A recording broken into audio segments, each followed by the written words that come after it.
Fase 1. Redefiniciones fundamentales. La especificación comienza determinando cuál es su dominio de conductas.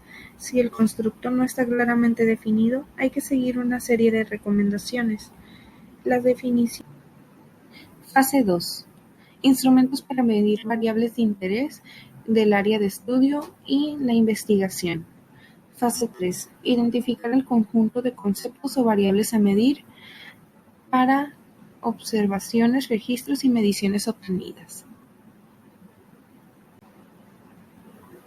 Fase 4. Decisiones clave. La utilización de un instrumento debe contener validez y confiabilidad, asimismo, antecedentes históricos en base a la variable que queremos medir. Fase 5. Generación de los ítems reactivos y sus categorías, así como la codificación de sus niveles de medición. La fase 6 administra un instrumento a una pequeña muestra. La fase 7 hace una revisión del instrumento para hacer cambios y construir una versión definitiva. Fase 8. Se va a administrar y calificar en capacitación a ensayos. Fase 9. Se gestiona la autorización de los representantes y el consentimiento de los participantes. En la fase 10, el trabajo conceptual y la planeación se enfrenta a los hechos. ¿Cómo construir una escala Likert? Se construyen generando un elevado número de afirmaciones que califiquen al objeto de actitud y se administran a una muestra piloto para obtener las puntuaciones del grupo en cada ítem o frase. Estas puntuaciones se correlacionan con las del grupo a toda la escala, es decir, la suma de las puntuaciones de todas las afirmaciones.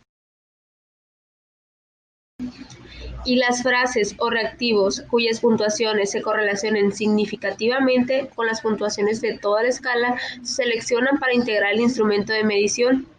Asimismo, debe calcularse la confiabilidad y la validez de la escala. En la actualidad, la escala original con frases se ha extendido a preguntas y observaciones, como se puede apreciar en el siguiente ejemplo, para evaluar al conductor de un programa televisivo.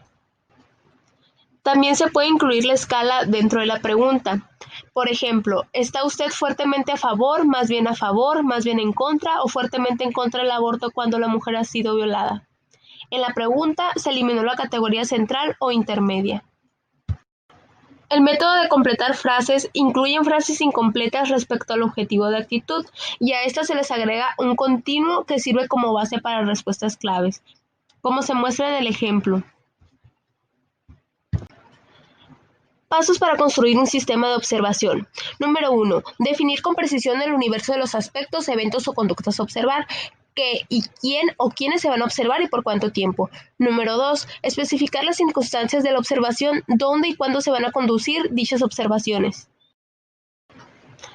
Paso número 3. Incluir todo el universo o extraer una muestra representativa de aspectos, eventos o conductas a observar.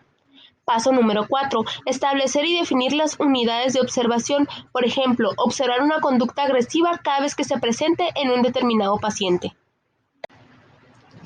Paso número 5. Establecer y definir las categorías y subcategorías de la observación.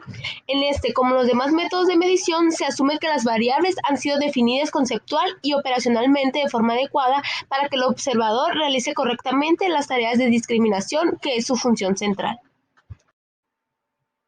Un cuestionario consiste en un conjunto de preguntas respecto de una o más variables a medir.